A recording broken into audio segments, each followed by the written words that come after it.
Welcome to the Doom Scroll News Report here on Radio Taiwan International, where I, Amanda Stevens, just one writer but still political by necessity, cover some of the biggest international news stories dominating our feeds from the last week.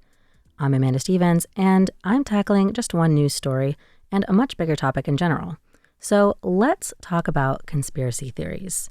Sometimes they're based in fact, and sometimes they're speculation we'd prefer to the often underwhelming and depressing truth.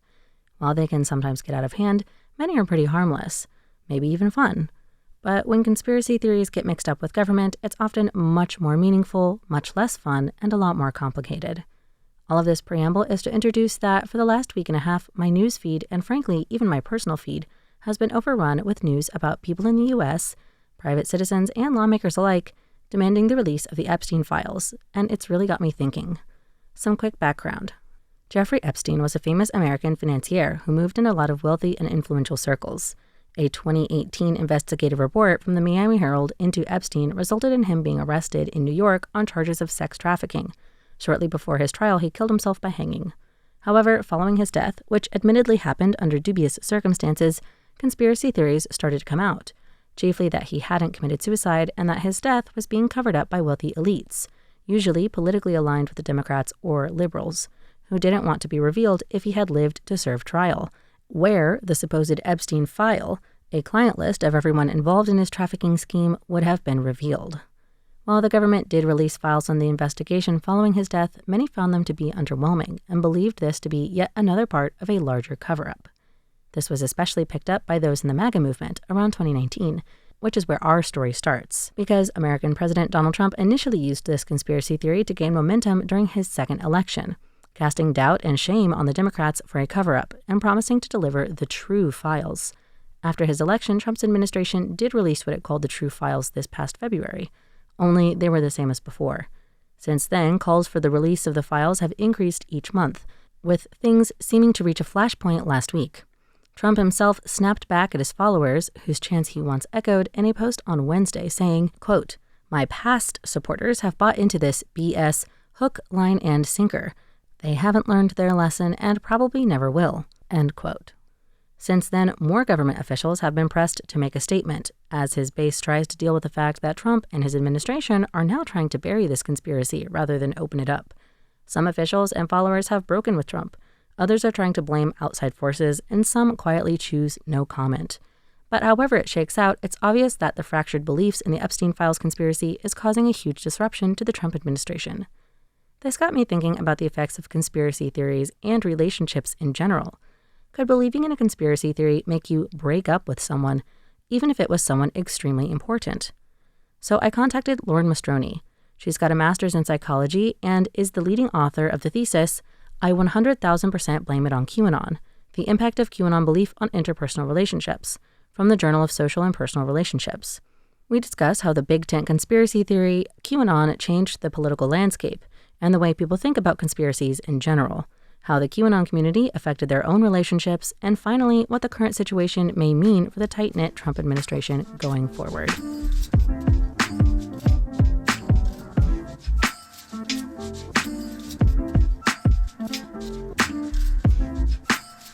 So, Lauren, welcome to the Doom Scroll News Report. Thank you so much for your time. Thank you for having me. So I kind of wanted to start off, I think, because you and I both grew up in the United States and kind of in that media sphere. I think we're a little bit more familiar with the ideas behind QAnon, but I know a lot of our listeners that's not true for them. So could you explain a little bit more about the QAnon conspiracy for people who may be unfamiliar? Lucky them. Boy. In particular, what are some of the core tenets and how did it spread or get so big?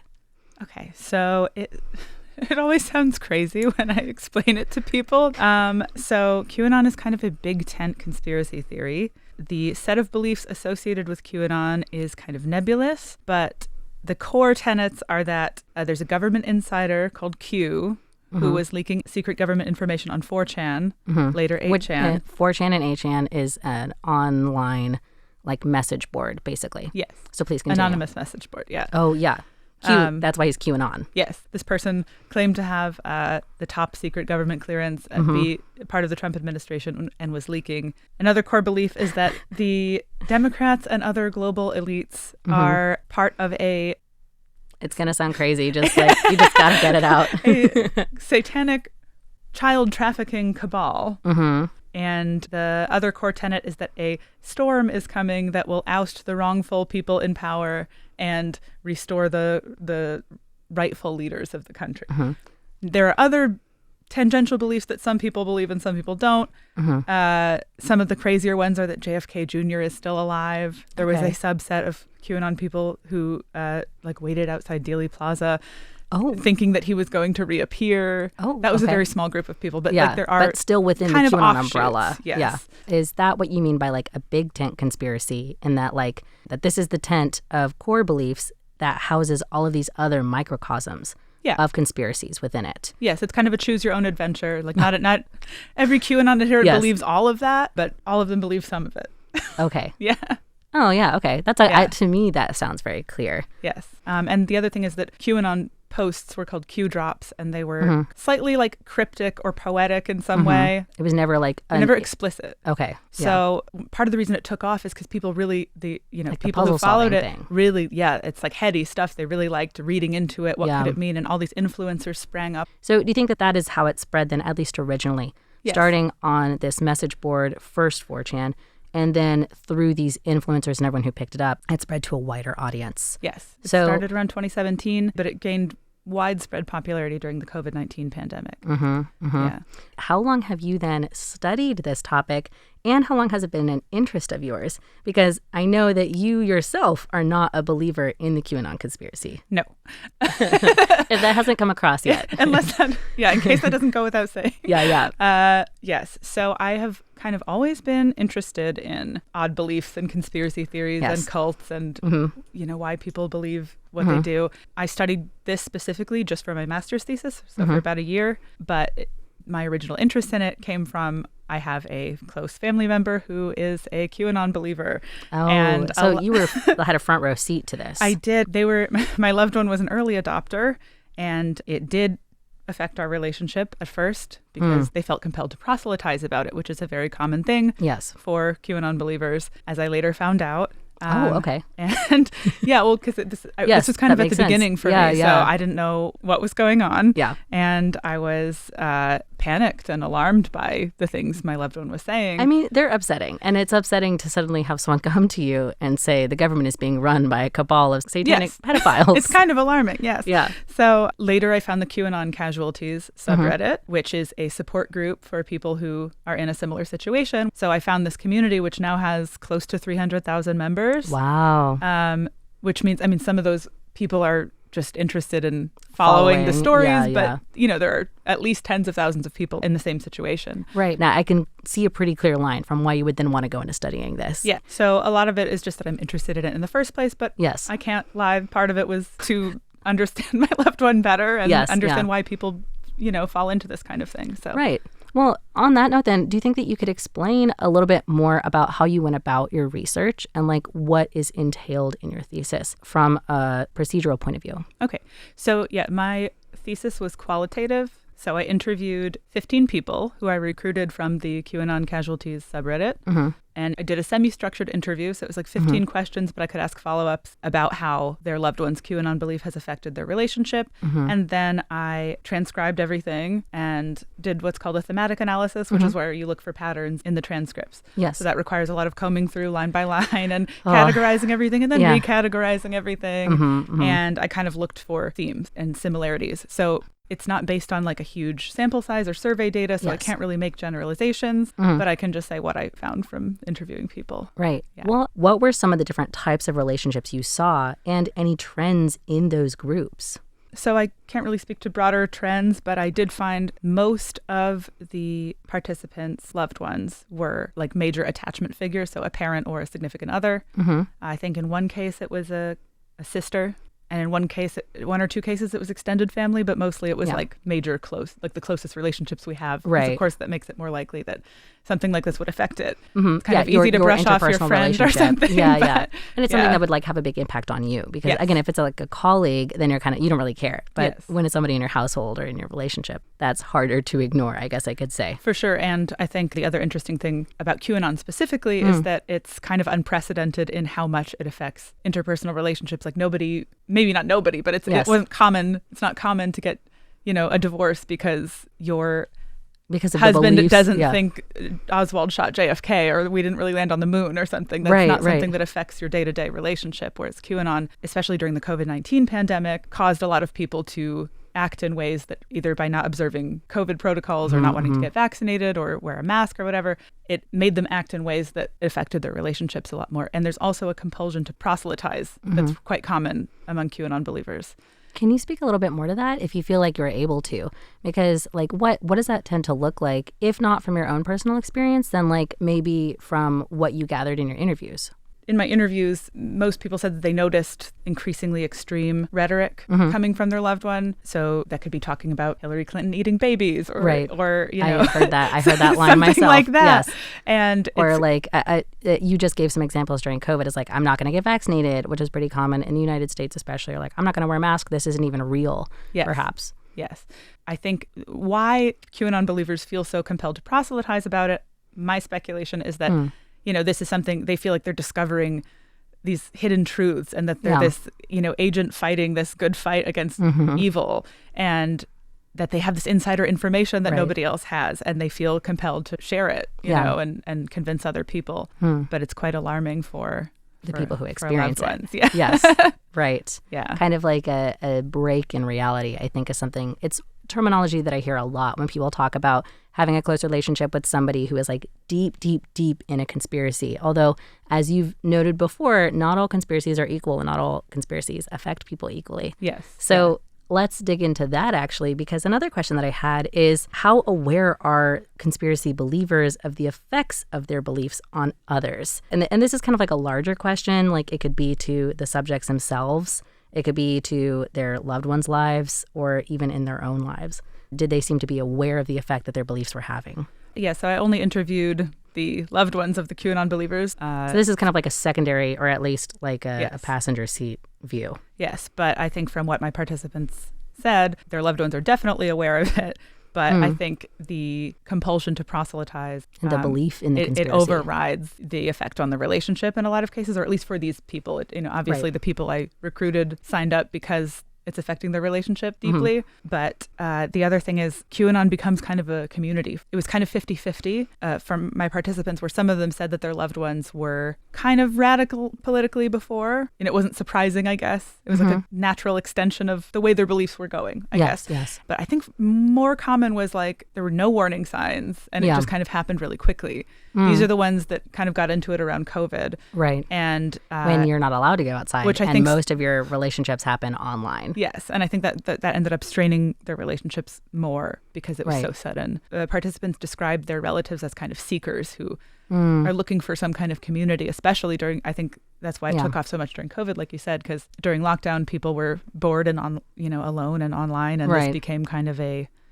community for a lot of them. I also think it's a really natural thing to want to find that sense of community. And I think it's an unfortunate pitfall to fall into this sort of like us versus them and wanting to bring your loved ones into the us. Yes. And like have them become a part of your team, essentially. Absolutely. Which could lead to that like proselytizing. Oh my God, I'm so glad you're here. No, that's exactly right. There was I remember one participant said it was her ex-fiance or ex-husband, I forget, that he felt that I was taken up with the devil. Oh my God. And like, but that's how double distressing. How I doubly know, and distressing. she said, I started to fear him, but I think that was pretty common because if you really believe this and you think your loved ones don't, then you think they're misguided at best or on the side of evil at worst. And I had another participant who, just to give an example of how the political can become very personal. Oh, yes, because this is going to get back to it. So it was a guy I interviewed, and I think the family member was his uncle. And he said that the uncle's daughter, so his cousin presumably, was in the same area as a mass shooting occurred. Oh, my God. And instead of calling to make sure she was okay, he said, "What Democrat paid you to do this?" Oh. He thought that his own daughter was like being a crisis actor or something. Oh. Yeah. Oh my God. Yeah. Wow. And so that is a really extreme example. I don't think that's representative of most people's experiences, just to like caveat that. Yeah, to put a flag in this. But yeah. In some of the most extreme examples, Yes. this is the level to which people's behavior towards their loved ones was altered. Yes. Yeah. That is it's alarming. Chilling. Yeah. Yikes. I don't know that you can answer this question then, but I know that I had a lot of people ask me, did you see any proof that you could get loved ones back after this, or that you could like salvage a relationship with them? It is very under-researched, so it's possible. I don't think there's a one-size-fits-all solution. And unfortunately, again, I can't generalize, but based on my participants, probably not. So some of them had some success with some Socratic-style questioning of like just trying to talk it down, like, okay, who does that benefit? Why would they want to do that? But I think it's a minority, first of all, because like a lot of participants' loved ones didn't want to discuss it at all, became very defensive. Right. And I think that even if they're not defensive, it is very distressing to hear your loved one say this kind of thing, especially for a major attachment figure like a parent or a significant other. And so I think it takes the patience of a saint to do that. And it's also really not your job as like I think a partner or a child. Your relational partner is going to resent that, first of all. And so I think the best thing you can do is set boundaries and try to understand your loved one, not to excuse it. But the boundary setting, you said, would be a good example of that, right? That it's like, I'm not going to let you off the hook for this, but these are going to be the rules if we want to maintain this relationship. Yes. And if they can't adhere to those boundaries, which was the case for a lot of my participants, I interviewed 15 people. 5 of them still had some kind of relationship. 5 of them had very strained relationships that were on their way to ending. And 5 of them were no contact with their loved one. Wow. Yeah. So kind of split into thirds. It was kind of split into thirds, right. Yeah. But my participants were like very motivated to understand where their loved ones were coming from. And a lot of them comparing QAnon to a cult, which I think there is a comparison to be made there, but a more common comparison was to addiction. Oh, and I think I'm inclined to say that that's a much more apt comparison. And a number of participants said like, they have to want to change. Right. It's similar to, someone. Similar to like an addiction. And or they would something spend a lot of time looking at QAnon content, and they found that to be like a useful way to understand their loved ones, even if, that's still hard for them to deal with, obviously. Right. Yeah. And I guess it also makes sense with what you said about the Socratic method not necessarily working for all of the relationships. But if it doesn't function like a cult, then you can't use those same methods. Yes. And those are also... that only works if the person has already kind of made the decision to exit the cult, So yeah, exactly. And again, we can't necessarily say whether or not this is representative of the larger demographics, but I think it is telling because, as you said, this being an under-researched topic, you are the only person that I know of who has studied this. And my also admittedly like limited own research. Yes, there are. So I think a paper was published right before I published mine that was very similar. No. But there was it's been a while since I read my own literature review, but there were like 3 other studies, let's say, that are not the same methodology, but yeah. So before I bring it back into the modern day, did you see any surprising demographics that were drawn into this conspiracy in particular? Yeah, again, I can't generalize because it was so few participants, but I think the thing that surprised me the most was how global it is. So even before I started researching, I used to listen to the QAnon Anonymous podcast, which is kind of like a funny debunk podcast about QAnon. And they did mention that, there's a big QAnon following in Germany and in Canada and Australia. And I knew that rationally, but I think only about half my participants were American. I'd have to do a little bit more digging to confirm, but I'm pretty sure it became more global during the COVID pandemic. Like that's kind of when that happened. Initially, it wasn't. Another surprising demographic I found in my research was what's called the New Age to QAnon pipeline, or pastel QAnon, which is like wellness or moms who got taken in by the Save the Children sentiments, wellness people who got taken in by the hyper-individualist or anti-vax or distrust of big pharma sentiments, who got taken kind of into the QAnon fold that way, which I found. Because you don't normally associate, hippies and wellness people with right-wing, far-right conspiracy theories. Yeah, I'm thinking about someone who like owns Goop products. Yes. The brand Goop, not just like me saying Goop, but like the brand Goop. And also is then 100% in on the, I can't believe you said it so many times now, satanic pedophile cabal. Yes. So then let's get more into kind of like a wider scope. QAnon started in 2017, and you did your research around 2023. Yes. So it's still pretty recent. But how have you seen this topic evolve over time since then? I guess, yeah, it went from a relatively small group of followers on 4chan/8chan to becoming a pretty... Well, we said global. Yeah, pretty global, and I don't want to say mainstream, but kind of mainstream thing. So at the time of my research, only 6.8% of Americans surveyed agreed with the statement, "I believe in QAnon." But that's still 22 million people. That's a huge amount of people. That's a lot of people. Oh my God. And so that's already alarming. Yes. Even scarier is that 16% of Americans agreed with one of the core beliefs, which is that the government and media is run by a satanic pedophile cabal. And it was directly satanic pedophile cabal. Yes, that not was the like wording. Social elites. That was the wording of the question. 16%? Yes, and 22% believed in the idea of the storm, which is that like the Armageddon, wrongful leaders will be ousted and the rightful ones will be restored. I don't know, now that like Trump's been reelected, I don't know if people would even have that concept at front of mind. But that was data from 2022, so I'm sure that's not current. But I think a lot of the kind of core beliefs in a watered down way have become mainstream, like the anti-vax sentiments, kind of general distrust of institutions and media, which again isn't not by itself a bad thing, but to the degree that people don't believe in them, that is a bad thing. Yes, and also not directly QAnon related, but QAnon adjacent. And then you have, representatives Lauren Boebert and Marjorie Taylor Greene, who were like explicitly affiliated with QAnon. You have Michael Flynn, the former national security advisor, who took a QAnon oath on camera. Oh my God. Yeah. Well, you also have Kash Patel, who's the current leader of the FBI, who was explicitly like an Epstein File influencer. Yes. Which is, again, not, as you said, directly related, but I love when you said earlier, the big tent conspiracy theory. I feel like it's definitely in the tent. Yeah, so Epstein is like, the Epstein case is kind of, I don't want to say the seed of truth that QAnon is based on, because it's not based on the Epstein case, but it's kind of a grain of truth that QAnon believers kind of latched onto and said, see, this is proof that there's a global elite sex trafficking cabal. Right. Well, because then it happened one time. Yes. And I mean, like, to be honest, if we were to look rationally for a minute at like all of the people who are in power, and let's not even say globally, let's just say like in the United States, because in power by itself is also such a nebulous phrase, right? Like there are going to be bad actors of various degrees, including some people who would fit the bill for a QAnon villain. Yes. Right? And we always know this rationally. We just don't necessarily know who they are. But since the Epstein scandal came out, it was very close to when QAnon was becoming big. It obviously became fuel for that fire. Sure, but the crazy thing is that, Trump was best friends with Epstein. And so Trump supporters more generally, but also QAnon believers will either dismiss that or say that he was investigating Epstein and that he was only befriending him to get dirt on him. Right. Like he was a double agent, so to speak. Yeah.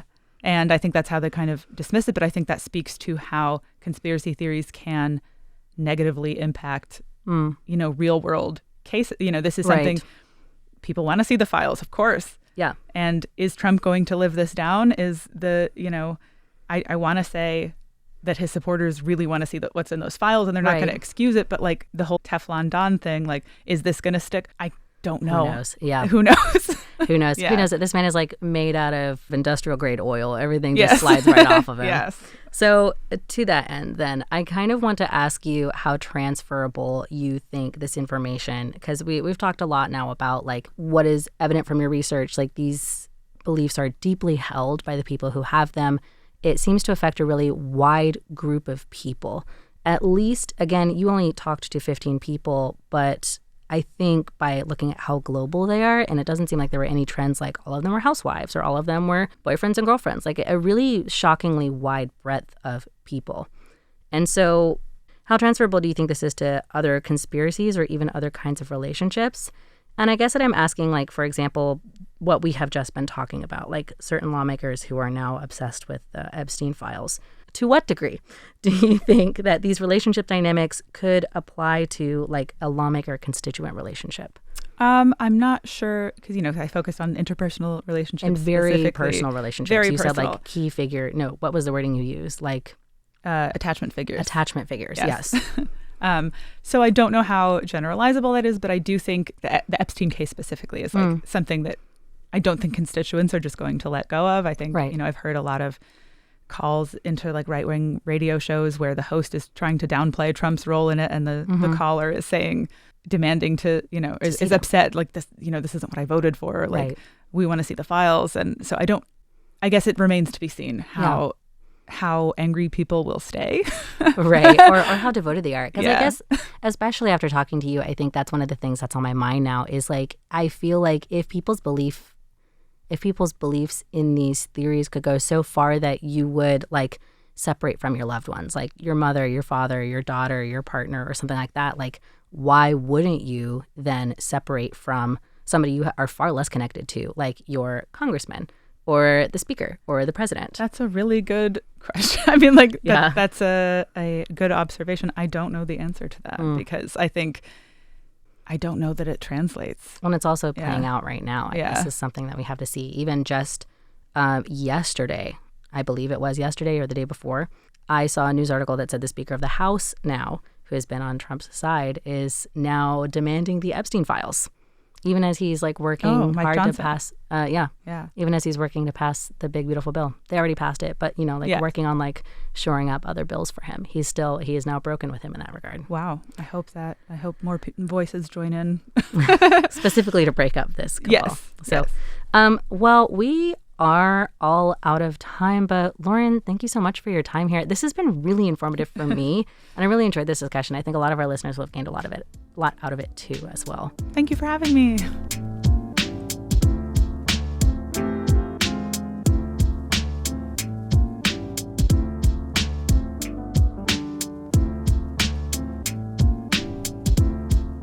And that's it for today's news report. I hope today's discussion gave you a chance to think and a little bit more context for what you might see in your newsfeed going forward. A quick reminder that you can still find all of the articles I used for this episode and a link to Lauren Mastroni's thesis in the show notes for today's episode. I'm Amanda Stevens, and thank you for joining me on air today. Tune in tomorrow for more programs by Radio Taiwan International. And in the meantime, remember to stop scrolling and touch grass. We'll see you next week.